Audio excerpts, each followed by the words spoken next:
Ada sinyalnya? Namanya Bapak Ibu. Kemudian dengan Assalamualaikum warahmatullahi wabarakatuh.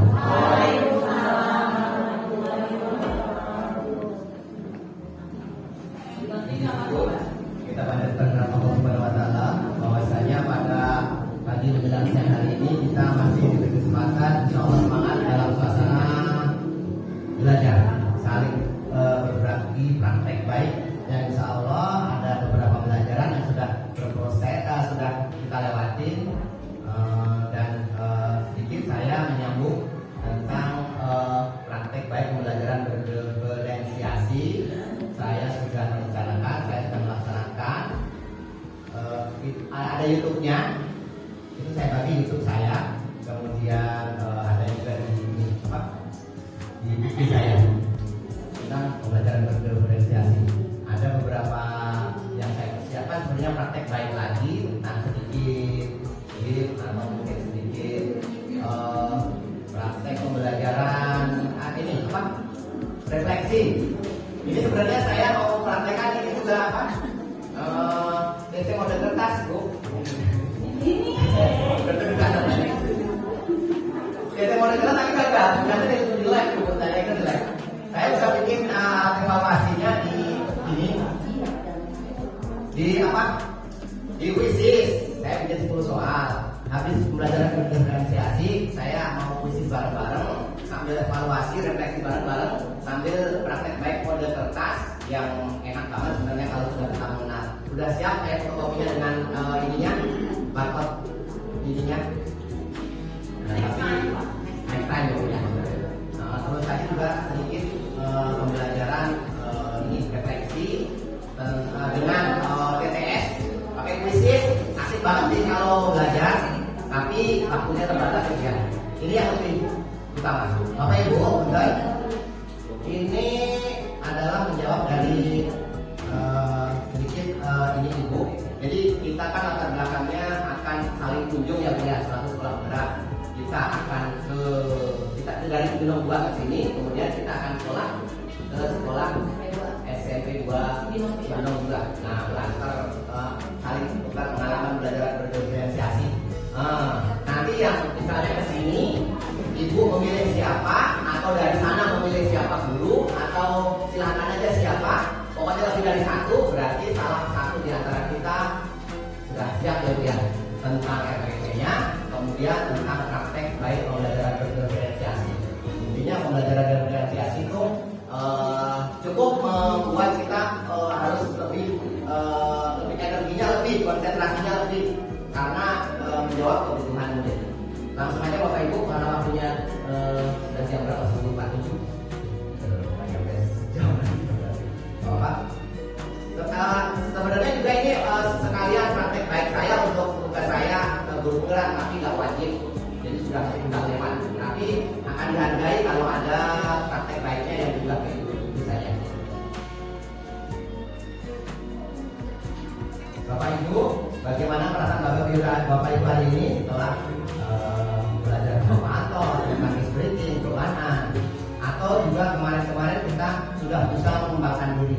Ini saya ambil dari sekolah bergerak. Apakah Bapak Ibu selama ini setelah ada usaha mengembangkan diri selaku guru, itu perjalanan Bapak Ibu sampai mana? Gak mungkin yang besar. Satu. Dua sudah lumayan, dua. Nolong orang, 3, 4. Ini yang dapat nomor 5 ya? Jatuh. Nomor 6 ini. Nomor 7 ini. Nomor 8 ini. Lumayan berani dia di pinggir. Sampai mana kan Bapak Ibu? Saya menanya salah satu saja. Kalau juga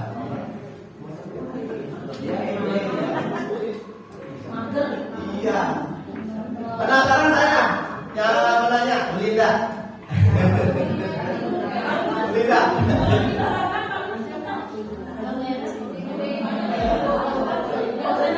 Kita harus kembali lagi ke saya. Harus kembali lagi ke saya.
gitu ya. Alasan ini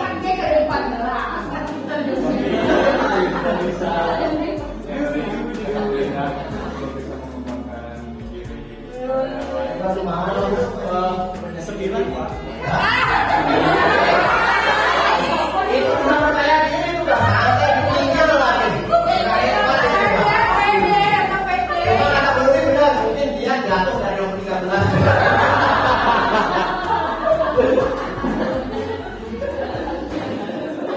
Oke, hadirin terima kasih atas keberhadiran hadirin. Sudah lumayan pede, merasa dirinya mungkin dampaknya mungkin ke anak bapak juga. Kalau di anak mungkin tidak ada Tuhan, oh bapak ini, oh ini, begini, oh asik belajaran mungkin itu dampaknya. Enggak, maksudnya ada. Berarti kamu guru-guru ingin bertemu si baju biru. Kalau mantu sebagai guru, mantu tertilmu tidak akan ilmu. Oke. Enggak, kita dari awal dulu lah.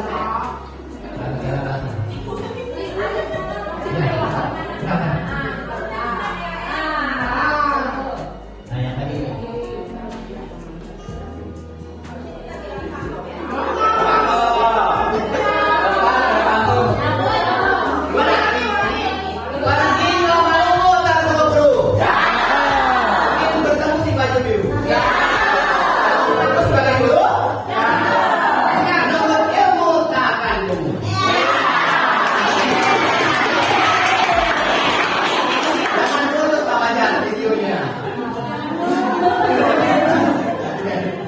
Oke, sedikit serius. Kalau ditanya pembelajaran berdiferensiasi,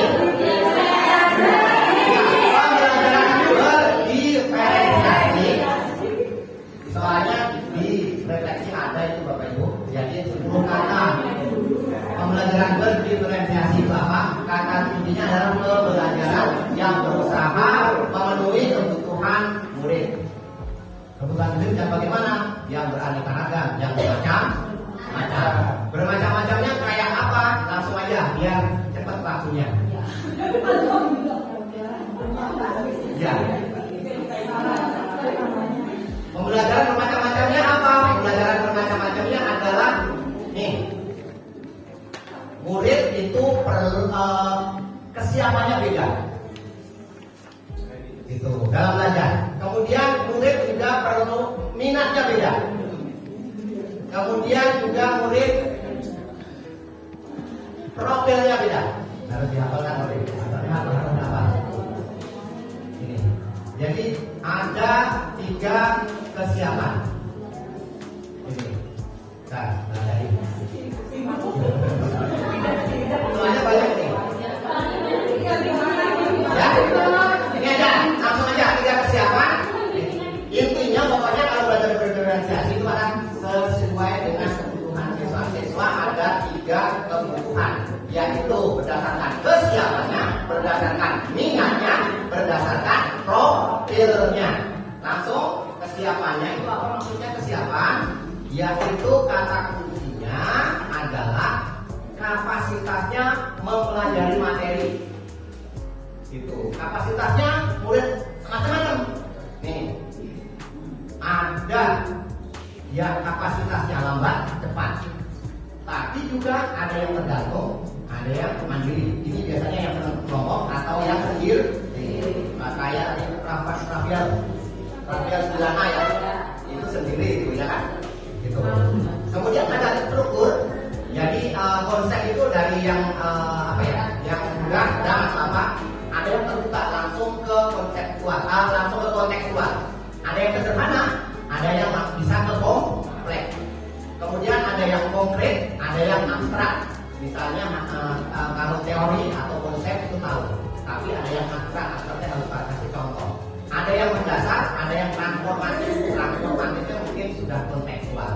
Nih, jadi perbedaan anak, apanya?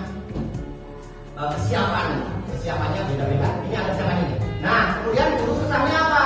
Ngatur itu semua. Ini tahu kan ada ilmu atau tip atau apa? Equalizer kan? Nah, equalizer kan tugas guru kayak gitu. Tadi yang tadi sederhana, kompleks, terus dan lain sebagainya itu diatur di kelas. Betapa susahnya ini, tapi kita coba karena itulah kebutuhan murid. Kata Tom Linson, pembelajaran diferensial ini yang masuk akal. Kalau kita ngajar ke kelas dengan murid berbagai macam siswa, kesiapan, profil dan minatnya macam-macam, kita ngajar hanya satu bentuk model pembelajaran yang monoton itu aja, misalnya dengan menerangkan, tanya jawab terus, tidak memberdayakan potensi atau kondisi murid, jadi kurang masuk akal kata Tom Linson. Nah ini harus ngatur equalizer-nya. Equalizer itu yang ini tadi tingkat kesiapan murid. Contohnya bagaimana? Nah, ini akhirnya kita identifikasi murid ada ini pembelajaran matematika ya. Di rumah matematika teridentifikasi beberapa murid telah memahami konsep keliling, dapat melakukan operasi hitung dasar. Beberapa murid telah memahami konsep keliling, namun belum bisa menghitung. Nah, kalau yang paling kanan adalah beberapa murid belum bisa memahami konsep keliling. Nah ini kita mengetahui tingkat kesiapan belajar murid. Kemudian minat. Kata kuncinya adalah setiap murid itu kalau kita masuk itu tentunya mental mereka untuk menghasilkan respon. Ya, menghasilkan respon terarah kepada suatu hal, termasuk kita akan mulai pembelajaran. Itu kadang-kadang berbeda-beda. Gitu. Contoh ya. Termasuk nanti ada pembelajaran sosial emosional. Kalau kita masuk dengan muka masam atau masuk dengan muka ceria, tapi tidak ada game, tidak ada atau tadi ice breaking, itu nantinya juga kurang kesannya kurang bagus. Nah itu termasuk kayak gitu. Tetapi juga kita melihat kondisi murid juga ada pembawaan masing-masing tentang minat murid sesuai dengan apa yang sudah ada di dalam diri murid. Nah, apa saja itu? Nah, misalnya ada minat ke seni, minat ke olahraga dan lain sebagainya. Nih. Jadi kita dalam pembelajaran itu murid harus terlibat aktif dalam pembelajaran, dikonekannya apa? Membantu mengoneksi mata pelajaran dengan kebutuhan pribadi murid. Kebutuhan pribadi murid apa? Murid nanti ada yang senang ini dalam pembawaan diri murid. Nah itu kita mengkonekkan, mencocokkan, mengkaitkan murid dan membuat mereka terlibat dalam pelajaran sesuai dengan pembawaan dia. Kemudian menjembatani apa yang telah murid ketahui dengan pengetahuan yang baru. Mungkin murid sudah tahu itu pemahaman apa yang mau diapain. Nah, ada yang kan tidak seni. Mungkin begitu ketika belajar seni, ada murid yang sudah pintar gambar, kemudian sudah pintar melukis. Nah itu akhirnya nyambung, connect dengan apa yang diajarkan oleh Bu Ciko itu misalnya. Terus misalnya sejarah, ada yang mengenai sejarah, oh iya, ada anak-anak kayak gitu, karena dia sudah punya wawasan tentang sejarah. Itu contoh. Nah, yang perlu diketahui adalah mode ekspresi atau ekspresinya itu bermacam-macam. Ada yang bertulisan, ada yang jadi ingat lagi buatan. Nah, Windows shopping itu sebenarnya bisa dibuat berdiferensiasi ya, berdiferensiasi bahannya. Itu kemarin kita diskusi sama bahan. Berdiferensiasinya apa? Yang apa tadi? Untuk presentasi. Yang ditempel-tempel itu tidak harus presentasinya pakai kayak gitu. Tapi anak bisa pakai infografis atau bikin PPT sendiri sekarang memakai teknologi atau apa saja itu berdiferensiasinya. Terus juga berdasarkan ini nih, anaknya ada profil belajar. Anak ada yang senang ngomong, berarti kalau senang ngomong berarti di tempat, gitu kan? Anak yang nanti gaya belajarnya adalah kinesis, berarti jalan-jalan. Nah itu nanti, ini pas banget ini. Makanya nanti saya bikin modul, saya kembangkan itu nanti. Kemudian anak ada yang memang suka nulis. Nah diajak keliling itu suka nulis melaporkan. Nah itu saya ingat banget Tri kelas 9C itu hebat nulisnya itu. Harus diskusi atau bikin karya apa dia sebenarnya malah nulis. Untuk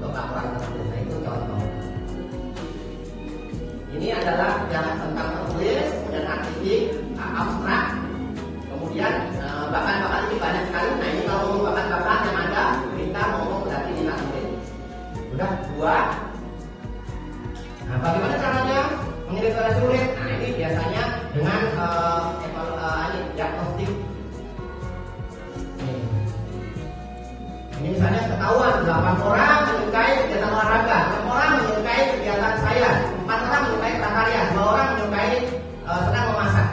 Nah, bagaimana nanti kalau kita di kelas? Nah, tentunya juga pakai yaitu ini apa?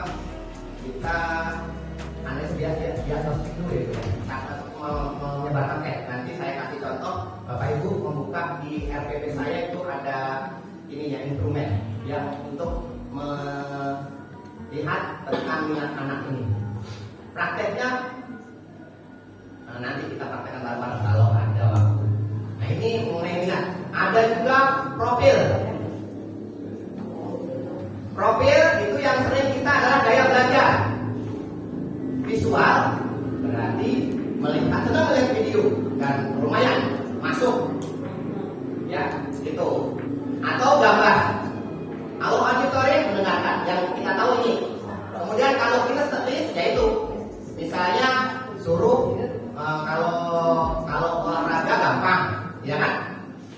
Kalau saya misalnya diskusi kelompok atau game atau dinamika ini antar kelompok apa saja yang penting anak gerak itu senang. Atau juga kemarin misalnya saya bikin peta konsep otak atik. Nah, ternyata ada juga selain gaya belajar ini profil gitu, yaitu budaya ada yang anak belajarnya mau sendiri, ada yang berkelompok, nanti hampir sama dengan kesiapan, ada yang santai, ada yang tutur, ada yang pendiam, ada yang ekspresif. Jadi belajar sambil ngobrol itu ternyata malah masuk. Itu. Kemudian ada lingkungan. Ada yang terbiasa anak belajar berisik masuk, ada yang kuning banget. Itu contoh. Ada yang cahayanya maram, ada yang terang dan lain sebagainya. Nah, ini kalau sekarang ada kecerdasan majemuk. Contohnya ini. Pak Herman akan mengajar IPA dengan tujuan belajarnya itu murid untuk mendewasakan pemahaman mereka tentang habitat makhluk hidup. Kemudian berdasarkan dengan selasa, Pak Herman telah mengetahui sebagian murid adalah belajar visual, sebagian murid, sebagian lagi pembelajaran auditori, sebagian lagi pembelajaran kinestetis. Untuk mengetahui memenuhi kebutuhan belajar tersebut, Pak Herman menyebutkan beberapa hal. Satu, Pak Herman mengajar menggunakan gambar, menggunakan video, kemudian membuat beberapa sudut belajar atau display. Ini yang ini ada masalah yang kita setis ini. Kemudian, itu tadi adalah kebutuhan murid. Ada tiga kelas Bapak Ibu: kesiapan, minat, dan profil. Berarti kita ngasih video atau link YouTube meskipun pada saat itu sesuai dengan kesiapannya gitu. Dan mungkin profilnya itu silahkan membuat produk, dan produk ini biasanya kalau nggak cukup itu juga ditugaskan. Yang saya praktekkan ini ada, nah ini bahwa memberikan murid menunjukkan pemahaman lewat tulisan, kemudian lewat diagram, kemudian lewat demonstrasi, kemudian lewat gambar. Bahkan kemarin ada yang mengatakan publikator tidak tahu. Produk itu tidak hanya berupa yang dapat dilihat, tapi ini apa? Presentasi. Kan anak-anak yang bakatnya adalah berbicara. Nah, berarti anak semangatnya adalah ngomong. Saya yang bicara. Yang konkret saya mencoba di YouTube saya ada. Jadi ketika ingatannya saya mengajar proklamasi kemerdekaan. Gitu. Kemudian saya memotong-motong gambar tentang start proklamasi kemerdekaan. Kemudian saya susun menjadi kronologi dari Jepang menyerah pada sekutu sampai Indonesia merdeka. Itu kan hanya 14, 4 hari. Gambar-gambarnya susun. Nah, itu yang senang yang kita statis itu. Nyusun, asik banget sambil ngobrol. Kemudian ada yang mau digambar. Ini di saya ada. Nah, itu digambar. Asik banget itu di sebelah kanan. Kemudian kan itu adalah orang tertulisnya. Berarti yang hobi nulis, dia punya kronologinya tulis. Nah, itu nulis. Terus ada yang hobi ngomong, silahkan yang hobi ngomong nanti presentasi. Nah, dari situ itu berarti ada yang proses, dan kalau produk. Ya, terus ada ini juga Bu Mei. Nih, menulis kelebihan kekurangan iklan. Ada radio, ada TV, ada internet, ada cetak, ada billboard. Ini, Bina.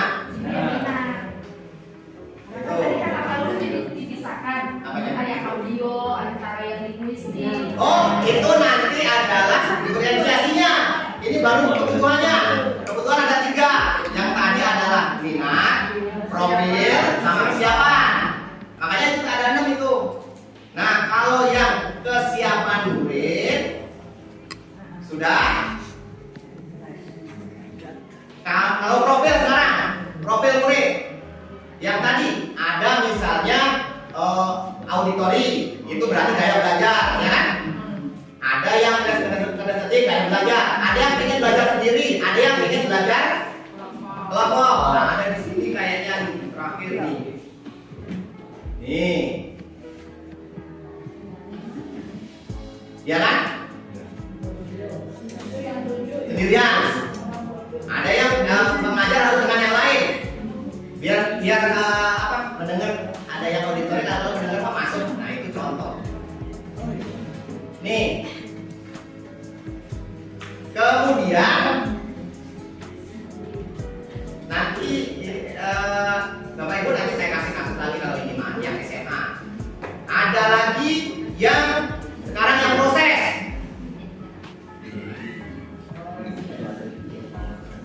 Yang proses. Yang proses mana? Soalnya ini harus mengetahui ini nanti sebagai bahan atau bekal untuk kita buat RPP. Bisa proses, bisa konten. Sekarang adalah proses pembelajarannya. Ada diferensiasi konten, ada diferensiasi proses, ada diferensiasi produk. Dari sini bisa kita lihat kontennya apa Pak Iwan?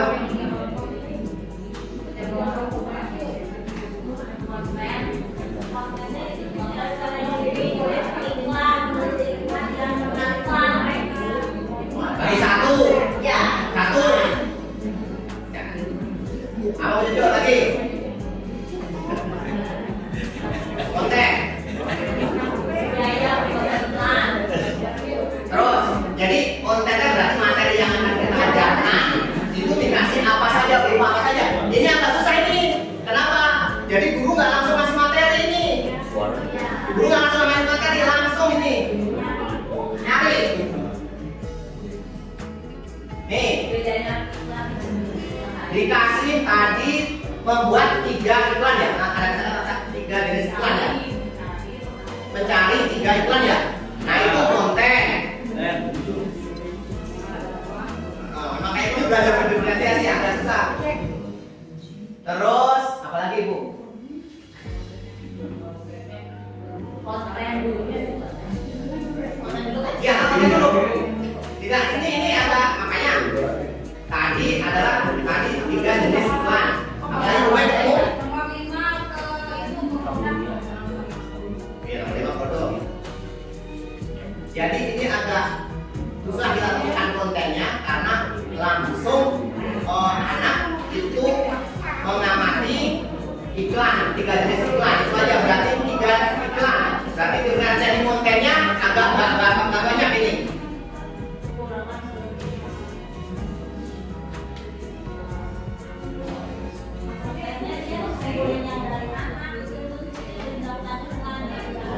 Ya, yang tadi disebut dalam iklan.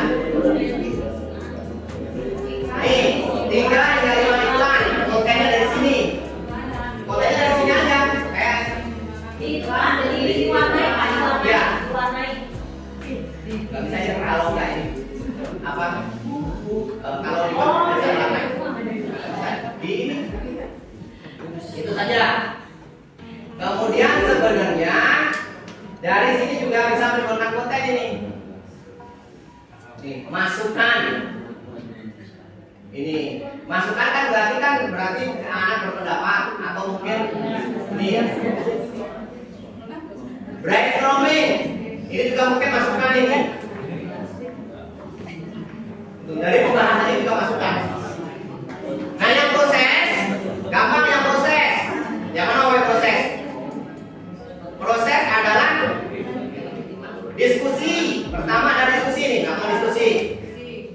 Ini semacam hampir mirip window shopping ini. Kemudian membentuk pasangan kelompok kecil atau individu atau pasangan atau kelompok kecil. Anak sendiri dulu, kemudian berkelompok berpasangan, kemudian kelompok kecil, nanti saling bertukar pasangan informasi dengan kelompok lain. Ini. Jadi ada diskusi, kemudian ada tanya jawab, ada tanya jawab prosesnya. Itu. Kemudian ada presentasi kalau masalah bawah itu. Membentuk kelompok kecil ini diskusi lagi. Itu. Kemudian membuat ini apa? Semacam menulis kelebihan berupa picture. Ini prosesnya. Kemudian terakhir produknya penugasan. Ini ada kata-kata penugasan nih. Masih ada penugasan. Nomor 5 ya. Nih, Pak Dudiran lalu memberikan tugas individu yang membedakan antara sesuai dengan kemampuan murid. Berarti ini tugas sesuai dengan kemampuan murid. Kalau tugas itu berarti produk. Ini. Membuat apa? Membuat iklan yang efektif sesuai dengan selera masing-masing. Bapak Ibu, kalau produk berdiferensiasi itu bisa alatnya atau bisa satu media, tapi satu misalnya satu iklan misalnya ya, tapi bisa iklan apa gitu, sesuai dengan keinginan anak. Itu kan ada iklannya. Jadi bebas. Bisa juga berdiferensiasi itu alat untuk membuat produknya, atau bisa misalnya yang di IG saya itu kan ada yang nggak punya HP berarti di kertas, kemudian punya HP berarti bikin video, punya HP bikin PPT, bikin infografis. Terus kalau nggak suka nulis, nggak suka bikin hasil dari HP, ngapain? Presentasi. Kalau kayak gitu. Jadi presentasi termasuk produk ternyata. Itu Bapak Ibu. Kemudian sedikit nanti langsung ke RPP. Nah ini tadi adalah kalau kita mau bikin RPP, berarti kita harus ini dulu mendiagnose kebutuhan murid dengan cara apa? Instrumen. Ini instrumen untuk mencari minat dan gaya belajar murid. Tentunya kebutuhan murid itu kita tidak melayani semuanya. Misalnya kesiapannya apa, kemudian minatnya apa, kemudian apa, gaya profilnya gimana, semuanya mungkin tidak tiga-tiganya, hanya kita ambil beberapa saja. Repotnya bukan main kalau kayak. Nah ini dari minat saja dan gaya belajar. Ya, apakah itu berlaku untuk semua materi atau ya hanya sekali saja untuk generalisasi ke seluruh materi, atau setiap materi berbeda seperti itu? Ininya Survei ininya. Nah, tergantung konten materinya Pak Jaceng. Dan ya kalau bisa ya semua. Misalnya Pak Jaceng masalah temanya apa, kita nanti pikirnya nanti prosesnya mau kayak gini, berarti kemudian kita nanti menyasarnya lebih baik anak ke minat dan profil atau hanya minat sama kesiapan saja misalnya gitu. Jadi dari semua itu sebenarnya berangkat dari konten atau materi yang akan kita ajarkan, kemudian metode dan model yang akan kita terapkan.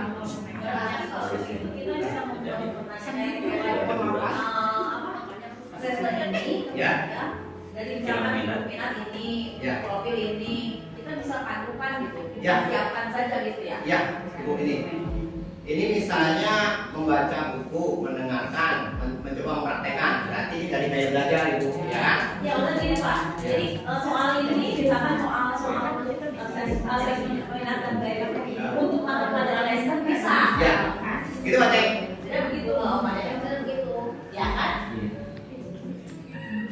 Jadi katanya gini Pak, kira-kira cukup satu sekali ya. Oh. Survei itu berlaku di Untuk semua gitu enggak sih, kita bisa dinamis. Itu sumbernya emang dari materi yang akan kita laksanakan. Sehingga ini pas kita pakai proses metode atau model apa.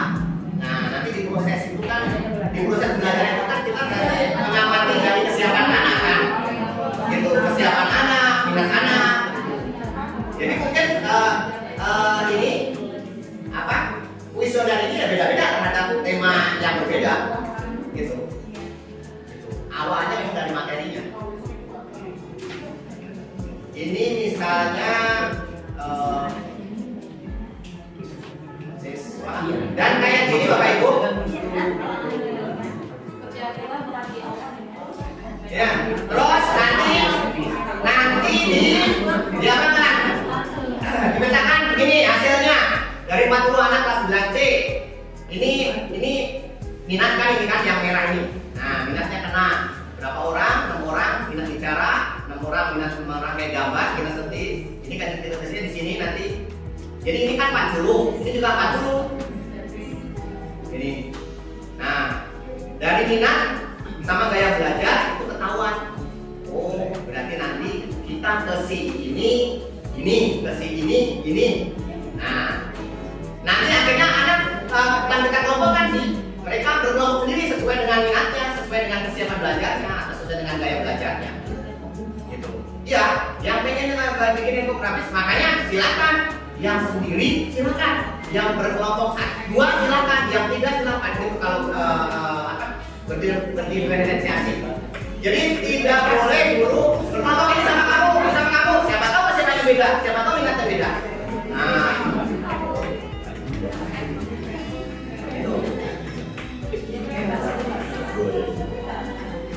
terus akhirnya kita menyusun.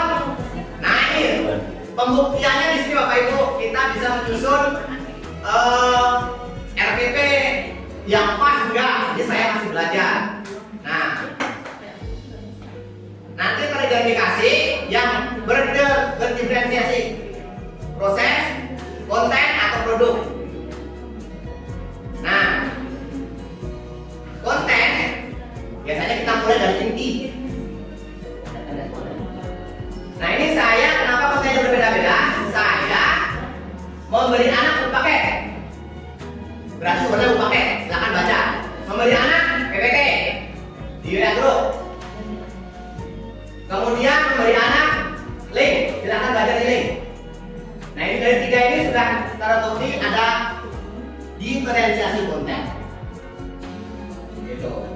Kemudian langsung peserta didik mengamati gambar, video tentang peristiwa terjadinya. Nah, mengamati gambar video itu berarti proses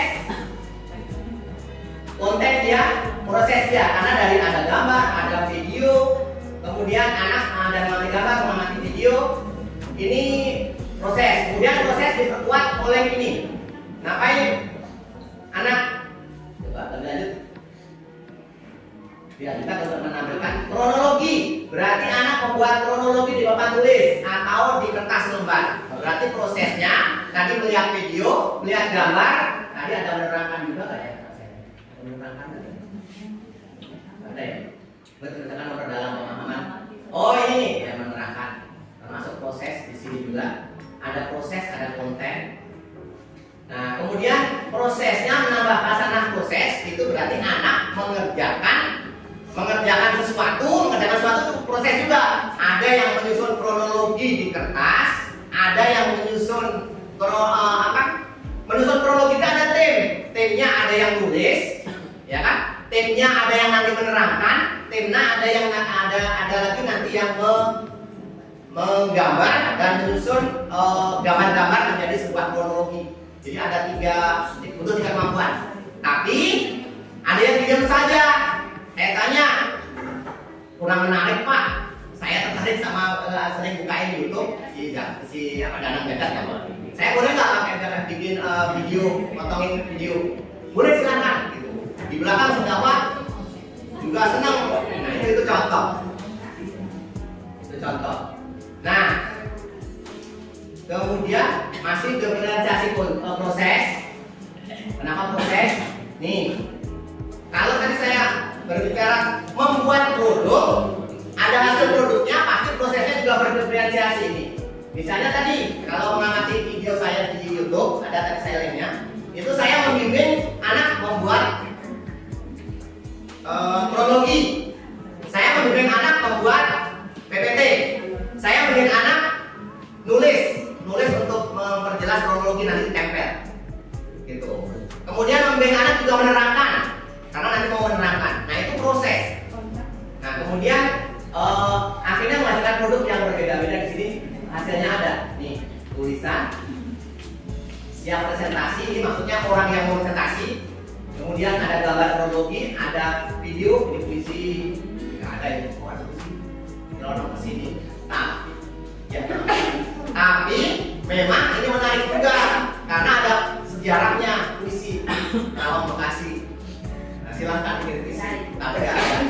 Ini kemarin saya ini dalam skenario-nya ada puisi, silahkan. Nah, itu contoh dari produk. Oke Bapak Ibu, silahkan bertanya. Mumpung ada waktu di beberapa video.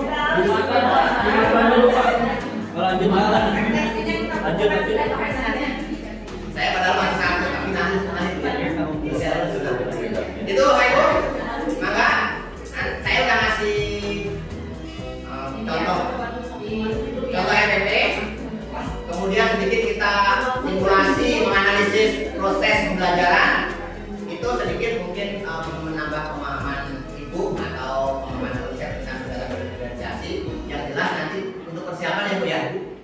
Jadi minimal Bapak Ibu kenal konsep dulu pembelajaran berdiferensiasi, kemudian coba-coba bikin RPP-nya, sudah coba-coba prakteknya isi, nanti ada pertukaran praktek baik pembelajaran berdiferensiasi.